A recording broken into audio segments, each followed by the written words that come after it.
O convívio com eles é diário, mas como surgiram? Qual é a história? Eles fazem parte da nossa vida. Ao acordar, o despertador mostra numericamente que horas são. Ao sair, encontramos números em casas, ônibus e telefones. Para comprar qualquer coisa, números indicam o preço e comandam as contas. Ao longo do dia, lá estão eles, em todos os lugares. Mas você sabe quando os números foram inventados? Surgiu com a evolução natural da raça humana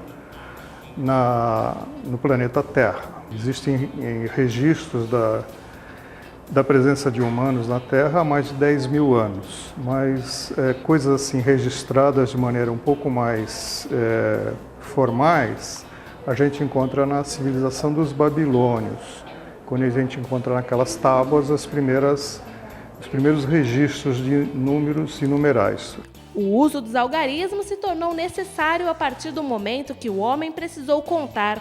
Os antigos habitantes começaram a se estabilizar, a ter cidades, a ter lugares onde se fixavam, eles passavam a ter rebanhos.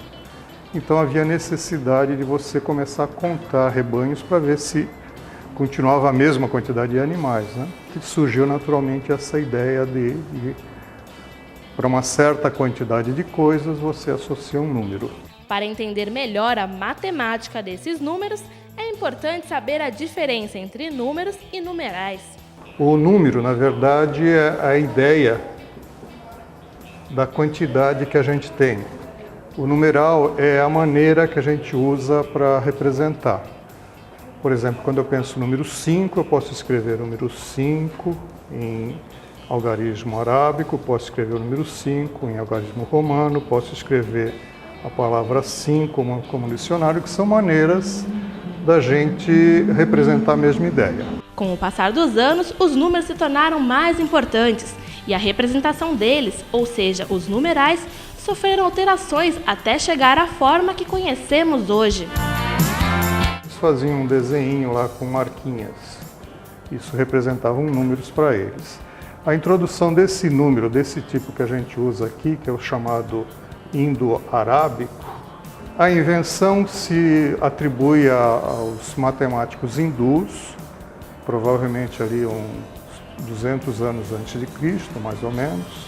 Na escola aprendemos diversas divisões dos numerais, mas nem todas são utilizadas no nosso cotidiano. Algumas são específicas para quem se especializa na área de exatas, mas existem 3 muito importantes para o nosso dia a dia. A abordagem matemática dos hindus, a gente introduziu aqui o zero, e isso aqui a gente chama de números chamados naturais.